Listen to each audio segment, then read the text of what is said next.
네, 오늘 본문에 있는 말씀을 가지고 주 나의 구원이시여라는 제목으로 하나님의 말씀을 증거하도록 하겠습니다. 시편이 총 150편이 있는데요. 이 150편 중에 참회시라고라는 시가 있습니다. 그러니까 참회한다고 하는 거니까 하나님 앞에 개인적인 어떤 죄를 고백하고 회개하는 시가 있습니다. 그 시가 보통 한 7개 정도가 있거든요. 그래서 우리가 앞에서 살펴봤습니다만 시편 6편이라든지 또 32편이라든지 또 오늘 우리가 본 38편, 그리고 다음 주에 할 39편, 그리고 103편, 그리고 143편, 마지막으로 이제 밧세바와 이제 이렇게 간음하고 난 다음에 회개했던 이제 51편, 이렇게 총 7개의 시편이 있습니다. 근데 그 7개의 시편 중에 143편만 빼고 나머지 6개는 다 다윗이 지은 시예요. 그러니까 다윗이 이제 얼마나 하나님 앞에 회개를 잘하는 사람인지 여러분 이제 아시겠죠? 근데 그 6개 중에 4개가 어떤 사건이 있고 난 다음에 지은 시냐면 바로 밧세바와 간음하고 지은 시, 회개한 시, 바로 그 시가 6편의 시 중에 4편의 시가 바로 그런 시다라는 겁니다. 오늘 우리가 읽은 이 시편 38편이라든지 아니면 시편 6편, 시편 32편, 그리고 시편 51편, 요 4가지는 바로 이 동일한 사건 때문에 지은 참회시입니다. 바로 다윗이 밧세바와 간음을 하고 난 다음, 그리고 우리아 장군을 전장의 앞에 보내서 죽이고 난 다음, 그러니까 간음죄와 살인죄를 범하고 난 다음에 지은 시가 바로 오늘 여러분들이 보고 계시는 시편 38편에 나오는 말씀이라고 하는 거죠. 사실 여러분 다윗의 입장에서 보면 이 밧세바 사건은요, 자기 일생일대 감추고 싶은 사건 중에 하나일 겁니다. 그죠? 여러분 어느 왕이 자기 죄가 드러나는 그런 시를 짓고 그런 내용을 사람들에게 알리고 싶었겠습니까? 아마 그러고 싶지 않았을 거예요. 처음에 다윗도 밧세바와 간음하고 난 다음에 입을 싹 닫고 있죠. 근데 나중에 나단 선지자가 찾아와서 바로 바로 하나님 앞에 죄를 지은 사람이 당신이다, 이렇게 예화를 들어가면서 이제 다윗의 죄를 지적할 때, 그때 이제 다윗이 하나님 앞에 돌이키는 그런 사건이 일어나는데요. 사실 왕의 입장에서 보면은 아마 자신의 잘못을 후대 사람에게 보여주고 싶은 마음은 아마 1도도 아마 없을 거예요. 보통 사람이란 그렇지 않습니까? 죄를 지으면 어떻게 합니까? 죄를 다른 사람에게 얘기하고 고백하는 것이 아니라 그 죄를 어떻게 해요? 숨기려고 하죠. 이게 사람의 본성이에요. 본성. 사람이 가지고 있는 원래 마음은 죄를 지으면 죄를 하나님한테 얘기하기보다는 그 죄를 감추려고 하는 그런 습성들을 우리가 다 가지고 있습니다. 가령 예를 들어서 여러분들 이제 가정에 보면 이제 아버지로서 또 어머니로서 있잖아요. 근데 우리가 부모로서 자녀에게 약한 모습을 보여주기를 원합니까? 안 보여주기를 원합니까? 잘 안 보여주려고 그러죠. 그러니까 아버지의 특히 눈물, 자식에게 잘 안 보여주려고 합니다. 왜냐하면은 아버지로서 가지고 있는 자존심이 있기 때문에, 그죠? 그리고 또 어머니도 자녀에게 눈물을 잘 안 보이려고 해요.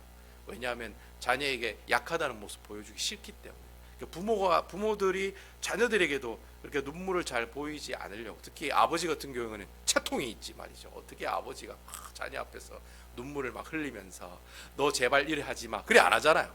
그냥 완전 매를 들면서 화를 내면서 자녀를 이렇게 호통을 치면 치지, 자녀 앞에서 자기의 실수를 얘기하거나 자기의 고민을 얘기하거나 그런 아버지는 없다라는 겁니다. 근데 여러분 참 보통 사람들이 이 자존심 때문에 보통 이 가지고 있는 죄들을 다 숨기려고 하는데, 참 이 다윗이라는 사람은요, 죄가 있으면 죄를 숨기지 않는 그런 특징을 가지고 있어요. 다윗을 연구하면 연구할수록 은혜가 되는 게 그거예요. 다윗은 죄를 지으면 항상 그 죄를 사람들에게 얘기하고 드러내려고 해요. 그러니까 여러분 밧세바와 간음하고 지은 시가 4개가 있는데 사실 이 4편의 시를 지을 필요가 없잖아요. 그냥 하나님한테 죄송합니다 이렇게 얘기하면 되는데 꼭 그걸 이렇게 시처럼 이렇게 지어가지고 또 찬양처럼 만들어가지고 대대손손 많은 다윗의 자손들과 다윗의 주위에 있는 사람들이 다윗의 범죄, 다윗의 밧세바의 그 가늠한 사건들을 기억하고 알게 될까요? 모를까요? 다 알게 된다는 거예요. 여러분 몇천 년이 지난 우리도 지금 알고 있는 거잖아요. 이 다윗이 이런 죄를 지었기 때문에 다윗이 이런 죄를 지었구나, 이렇게 고민했구나, 참 이렇게 어려운 가운데 있었구나, 우리가 알 수 있는 것처럼 다윗은 죄를 지으면 숨기려고 하는 그런 사람이 아니라 어떻게 하면 이 죄를 하나님께 드러낼까, 그래 고민한 사람이 아닌가라는 그런 생각이 들어요. 다윗이 그렇게 네 편의 시를 통해서 자신이 지은 그 치명적인 실수, 인생에 참 잊고 싶은 그 아픈 추억을 이렇게 시를 통해서 이렇게 표현하는 이유가 무엇이냐면은, 단순히 다윗이 나는 이런 죄를 지었습니다라는 것을 사람들에게 얘기해 주는 것이 포커스가 아니에요. 다윗이 죄를 드러내는 가장 큰 이유는 뭐냐면은, 내가 죄를 가지고 있으면 누구에게 고백을 해요? 하나님께 고백을 하라는 거예요. 내가 비록 큰 죄가 있어도 하나님 앞에 나와서 내 죄를 얘기하고 고백하면 하나님께서 그 죄를 어떻게 해주신다? 용서해 주신다는 거예요. 다윗이 그 얘기를 하고 싶은 거예요.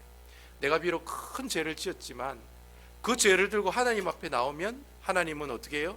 용서해 주신다는 거예요. 그리고 내가 앞으로 그 죄를 범치 않도록 하나님께서 우리를 어떻게 해주신다? 도와주신다는 거예요. 그 얘기를, 자기는 비록 이렇게 큰 치명적인 죄를 지어서 실수를 했지만 여러분들, 즉 이 글을 읽는 많은 사람들은 그런 죄를 짓지 말라고, 그리고 그 죄를 지었다면 하나님 앞에 나와서 어떻게 하라고?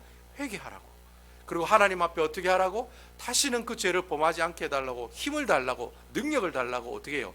기도하는 사람이 되라고, 그런 의도를 가지고 다윗이 그런 죄를 지었지만 그 죄를 통해서 이 시를 통해서 많은 사람들에게 얘기해 주고 있다는 거예요. 그러니까 다윗이 지은 이 참회 시의 이 네 편은요, 이 다윗의 밧세바 가늠하고 지은 이 네 편의 시는 포커스가 어디 있어요?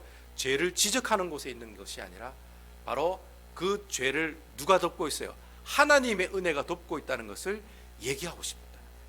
그래서 이 네 편의 시를 통해서 자기의 그 참 숨기고 싶었던 죄를 많은 사람들에게 알려주고 있다라고 하는 겁니다. 사실 여러분, 다윗의 얘기는 이 구약 성경이 사무엘 상하에 보면은 잘 나옵니다. 이 사무엘 상하에 보면은 참 이 하나님은 다윗을 정말 사랑하셨다라는 것을 우리가 알 수가 있어요. 여러분 사무엘 상하를 읽어보시면, 야 정말 하나님은 다윗을 사랑하신다. 그러면서 또 한 가지 알 수 있는 내용이 뭐냐면, 다윗은 정말 죄를 어떻게 해요? 싫어하신다. 정말 정말 이렇게 뭐랄까요?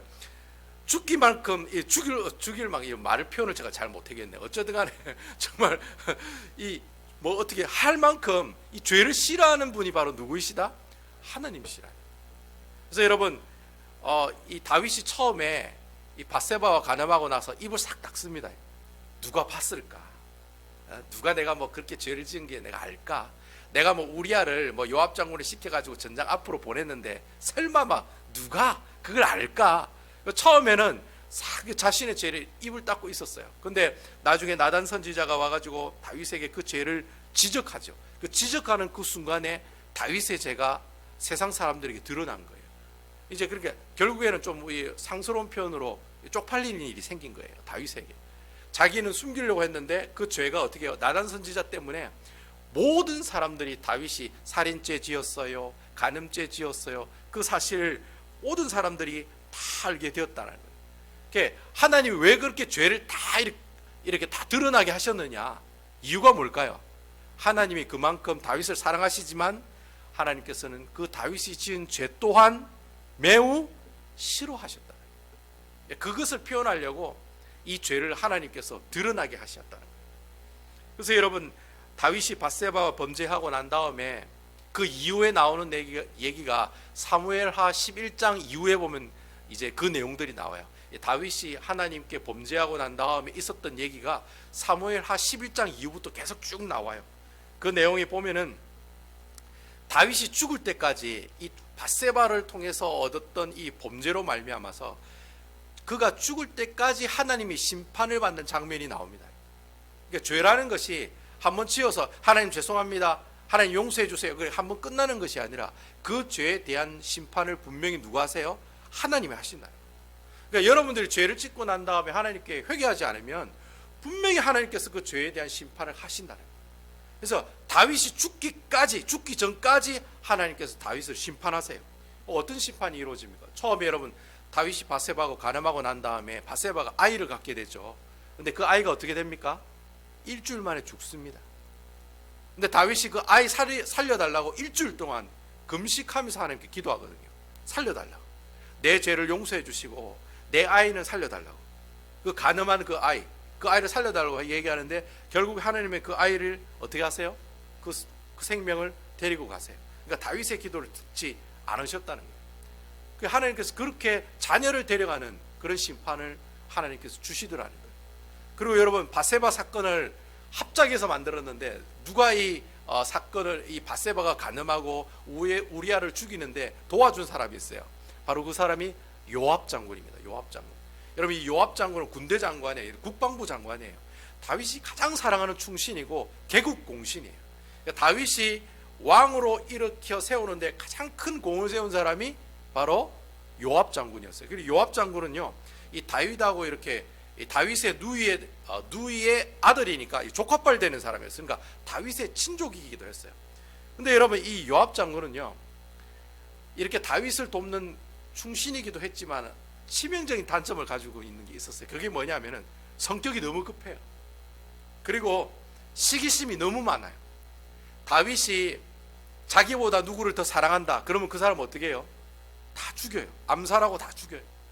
다윗이 누구를 좀 더 세우려고 한다, 누구를 좀 더 사랑하는 모습이 보인다, 신하들 중에, 그러면 꼭 이 요압 장군이 그 사람을 죽입니다. 그래서 여러분, 심지어 나중에는 이 요압 장군이 누구를 죽이죠? 사랑하는 그 아들인 압살롬까지 죽이게 되는 거예요. 그러니까 가장 사랑하는 충신에게 가장 사랑하는 아들을 잃는 슬픔을 하나님께서 심판으로 주셨다는 거예요. 그리고 여러분, 다윗이 너무나도 가슴 아픈 일은 그거죠. 자신의 심판 중에 가장 큰 심판이 그거죠. 사랑하는 아들인 압살롬이 아버지를 죽이겠다고 반역을 일으킨 사건이에요. 설상가상으로 이 역모가 일어났을 때 그 당시 최고의 모사꾼이라고 하는 아이도벨이라고 하는 사람이 있었어요. 이 아이도벨이 다윗을 배신하고 압살롬 편에 서게 됐다는 거죠. 여러분, 이 아이도벨이라고 하는 사람은 밧세바의 할아버지거든요. 그러니까 이 아이도벨은 사돈 집안의 사람이었어요. 그죠? 그러니까 아이도벨이 그 당시에 가장 똑똑하고 가장 머리가 좋은 사람이었어요. 그래서 항상 다윗을 도와서 있었던 모사꾼의 역할을 감당한 사람이 바로 이 아이도벨이라고 하는 사람이었는데, 근데 이 아이도벨이 다윗을 배신하게 됐다. 그러니까 자신의 가족들이 누굴 배신해요? 다윗을 배신하는 아픔을 겪게 된 사람이 바로 다윗이었다라고 하는 거예요. 그래서 여러분, 다윗이 이렇게 사랑하는 아들에도 배신당해, 가장 충성스러운 그 장군한테도 배신당해, 그리고 제일 사랑하는 뭐랄까요, 제갈공명과 같은 그 사람을 또 어떻게 해요? 그 사람에서부터도 배신당해요. 그 배신당한 그 죄로 말미암아 그 얻는 고통의 모습들을 우리가 알 수는 없지만은 오늘 성경 본문에 보면 그 내용을 대충 우리가 알 수가 있어요. 다윗이 그렇게 죄로 말미암아서 고통받는 장면이 오늘 본문에 나오는 4절부터 8절까지가 그 내용이 나와요. 여러분, 4절에 보시면 내 죄악이 내 머리에 넘쳤습니다. 사람들이 이렇게 배신을 하니까 뭐라고 얘기하냐면 제가 지은 죄 때문에 그렇게 되었습니다 라고 지금 고백하고 있는 거예요. 그리고 5절에 보면 내 상처가 악취가 납니다. 내가 그러한 사람들 때문에 상처를 받았는데 그 상처가 상처로 남는 것이 아니라 골마가지고 터졌다는 거예요.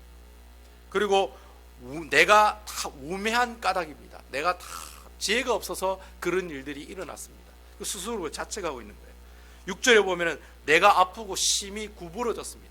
그러니까 아픈 게 아니라 자기의 몸이 이렇게 구부러질 정도로 심하게 너무나도 마음이 육체적으로도 아팠다는 거예요.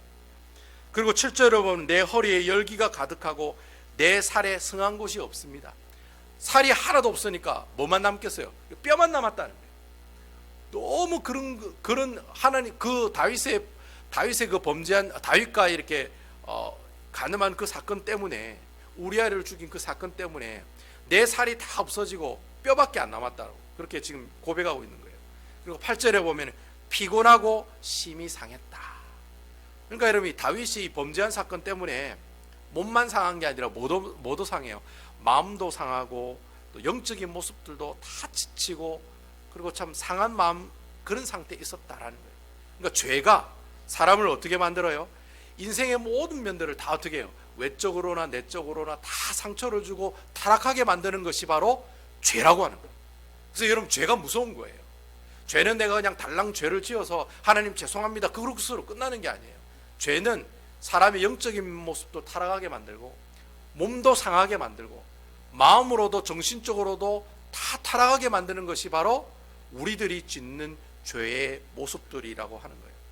근데 여러분, 이 죄라는 것은요, 사람의 몸과 마음과 영적인 것만 이렇게 상하게 하는 게 아니에요. 무엇을 또 상하게 하느냐 하면은 사람들의 관계도 다 깨트려요. 죄가 하는 일이 그거예요.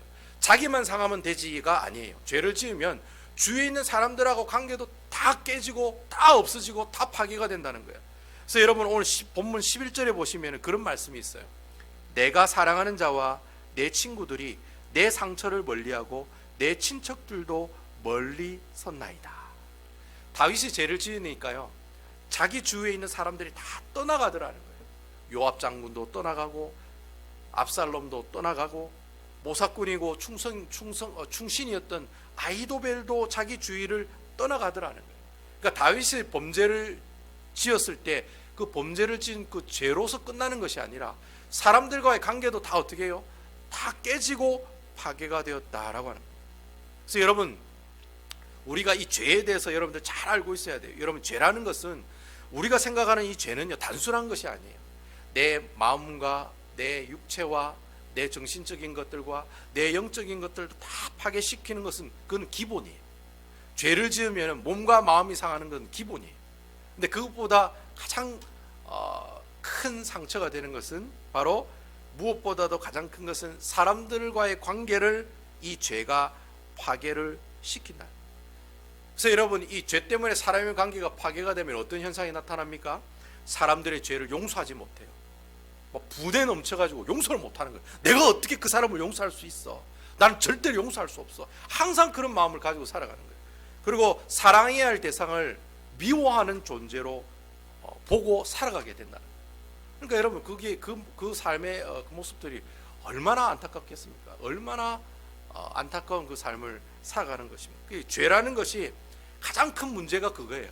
하나님과의 나의 관계도 깨트리지만은 사람과 사람들 사이의 관계도 어떻게 해요?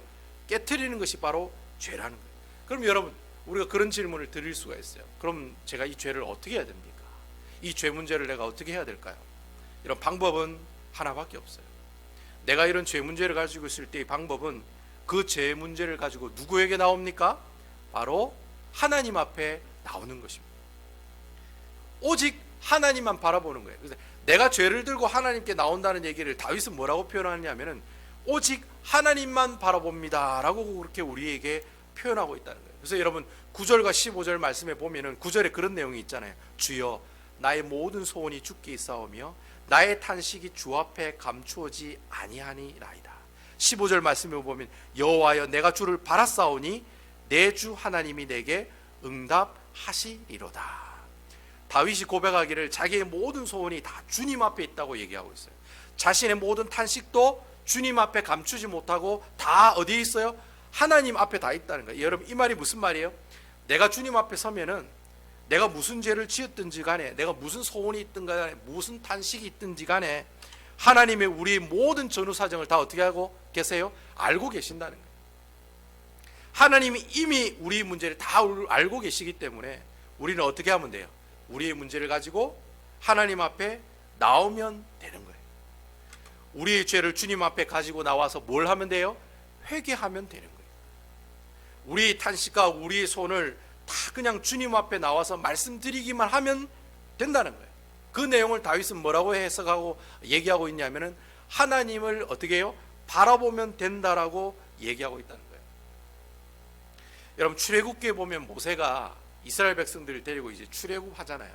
그리고 이제 광야를 통과할 때 출애굽기 13장 22절에 보면 성경이 그렇게 표현을 하고 있어요. 아주 기막힌 표현을 하고 있는데 이스라엘 백성들을 데리고 광야로 나가면서 다윗이 그래 고백합니다. 낮에는 구름 기둥, 밤에는 불 기둥, 백성 앞에서 떠나지 아니하니라. 여러분, 이스라엘 백성들을 데리고 광야를 가는데 하나님께서 낮에는 구름 기둥으로 시원하게 해주시고 밤에는 불 기둥으로 따뜻하게 해주신다고 지금 모세가 그렇게 고백하고 있어요. 여러분, 이스라엘 백성들 광야에 천막치고 있는데 진짜 이런 현상이 내 눈앞에 보이는 거예요. 경험되어지는 거예요. 낮에는 구름 기둥으로 시원하게 해주시고 밤에는 불 기둥으로 따뜻하게 해주시는 거예요. 그러니까 여러분, 실제로 하나님이 살아계신다는 것을 지금 이스라엘 백성들이 뭐하고 있어요? 보고 있다는 거예요. 경험하고 있다는 거예요. 보고 경험하고 있으니까 여러분 얼마나 은혜가 됐겠습니까? 아마 이스라엘 백성들이 매일매일 하나님을 찬양했을 거라고요. 야, 우리가 진짜 애굽에서 나온 게 하나님 은혜다. 아이고, 광야에 나왔는데 또 시원하게 해주시고 불기둥으로 또 하나님께서 따뜻하게 해주시고, 야, 기가 막히다. 그렇게 하나님을 찬양하고 살아계신 하나님 눈으로 직접 보면서 생활하니까 얼마나 좋았겠습니까? 근데 여러분, 이스라엘 백성들이 광야를 지나고 난 다음에 무엇을 만나느냐면 홍해바다를 만나게 돼요. 홍해바다를. 근데 그 홍해바다를 만났을 때 다윗, 이 이스라엘 백성들이 마음이 어떻게 변합니까? 순식간에 원망과 불평으로 다 바뀌어요. 자, 뒤에는 이스라엘 백성들이 병거를 이끌고 마병을 이끌고 죽이러 온다고 지금 쳐들어오고 있지요. 근데 앞에는 뭐가 있어요? 홍해바다가 있는 거예요. 그러니까 여러분, 이스라엘 백성들이 이 상황을 두고 모세에게 그렇게 불평합니다. 어디 우리가 이렇게 매장지가 없어가지고 우리를 이곳까지 데려왔냐고, 우리 죽일 곳이 없어서 이곳까지 데려와가지고 우리를 죽이냐고, 우리가 광야에서 죽는 것보다, 바다에서 죽는 것보다 차라리 애굽 땅에서 종살이하면서 죽는 게 더 낫겠다. 지금 온갖 불평을 하면서 그걸 내토하고 있어요. 그때 그런 불평을 내토할 때 여러분, 다윗이 이 모세가 이스라엘 백성들이 뭐라고 얘기하느냐면 출애굽기 14장 13절에 보면 그렇게 얘기합니다.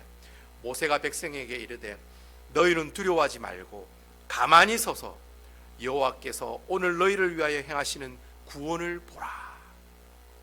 수많은 이스라엘 백성들이 그 어려운 상황이 있을 때 모세를 불평하고 하나님을 불평하고 있을 때 모세가 할 수 있는 일이 무엇이었느냐? 그냥 잠잠히 하나님을 바라보는 일이었어요. 그래서 여러분, 그 어려운 시국에 잠잠히 하나님을 바라본 이유가 뭘까요? 다른 이유가 없어요. 지금까지 인도하신 하나님이 분명히 또 어떻게 해요? 우리를 구원해 주실 것을 믿었기 때문에, 하나님을 믿기 때문에 그냥 하나님만 바라보고 있었다라고 지금 고백하고 있다라는 거예요. 그래서 여러분, 모세는 그 불평하는 그 가운데서, 그렇게 시끄럽다고 어렵다고 불평하고 있는 가운데서 모세가 할 수 있는 일은 잠잠히 누구를 바라봐요? 우리를 출애굽 인도하시고 불기둥과 구름기둥으로 인도하신 그 하나님만을 잠잠하게 바라볼 수 있었다는 거예요. 하나님을 믿으니까, 신뢰하니까, 나와 함께 하시고 나와 동행하시는 그 하나님을 눈으로 보니까 그 하나님을 어떻게 해요?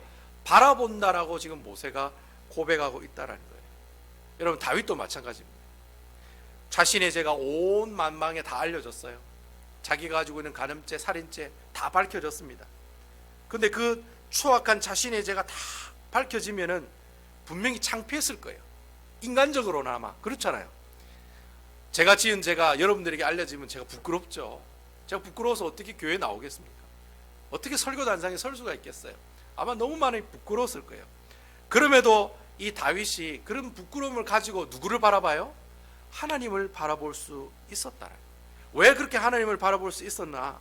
다윗의 죄를 가지고 하나님께로 나오면 그 죄를 하나님이 어떻게 해주신다? 분명히 용서해 주신다는 사실을 다윗은 알고 있었기 때문에, 내가 앞으로 다시는 그 죄를 범치 않으리라 하나님께서 도와주시면, 내가 이 죄를 들고 주님 앞에 나오면은 다시는 그 죄를 범치 않으려고 하나님께서 분명히 나를 어떻게 해주신다? 붙잡아 주실 것이다, 붙들어 주실 것이다, 그런 확신이 있었던 거예요. 그런 확신이 있으니까 다윗이 오늘 성경 본문에 나오는 21절과 22절 말씀을 보세요. 그런 확신을 가지고 하나님께 어떻게 부르짖습니까? 여호와여, 나를 버리지 마소서.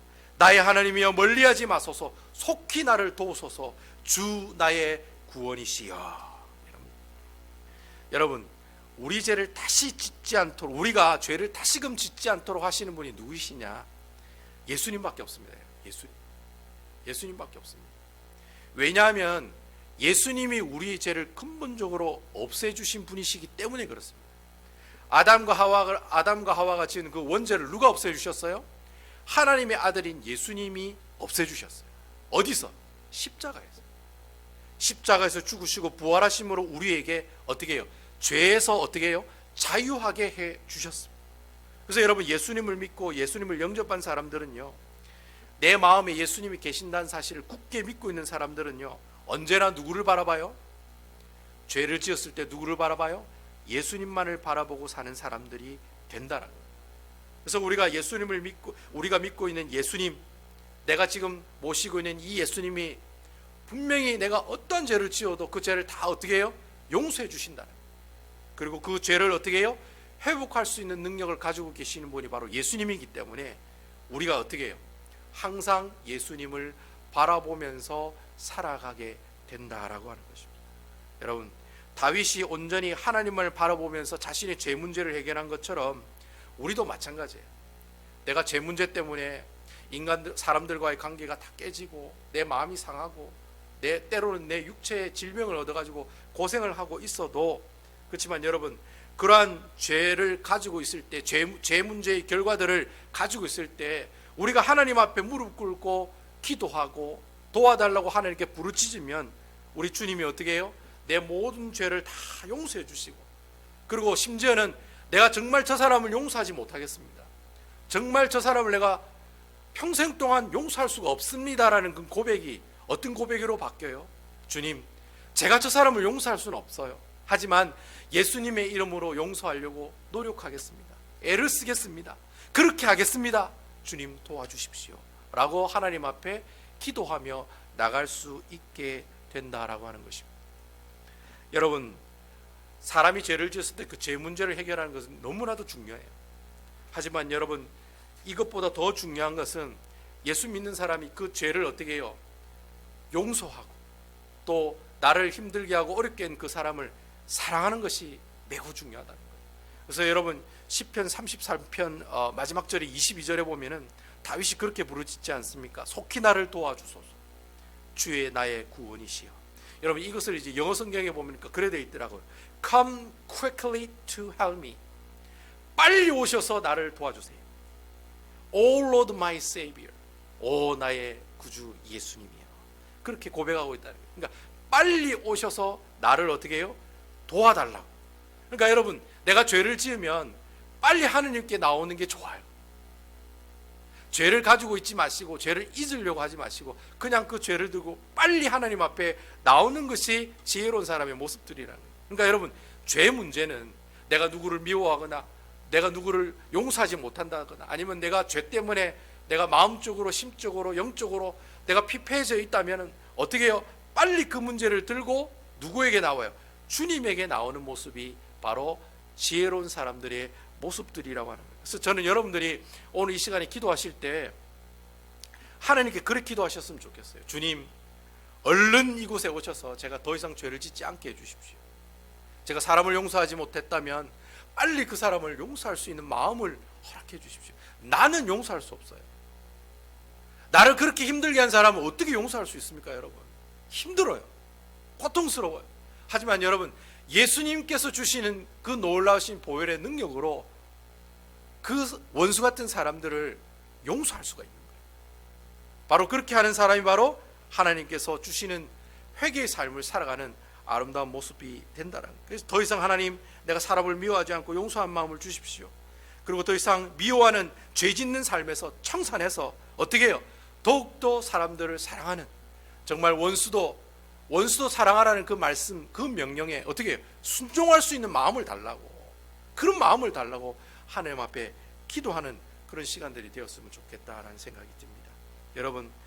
여러분들이 죄 문제가 해결되면 여러분들이 사랑하지 못했던 미워하는 그런 마음이 있었던 그 형제와 자매들을 여러분 충분히 용서해 나갈 수가 있습니다.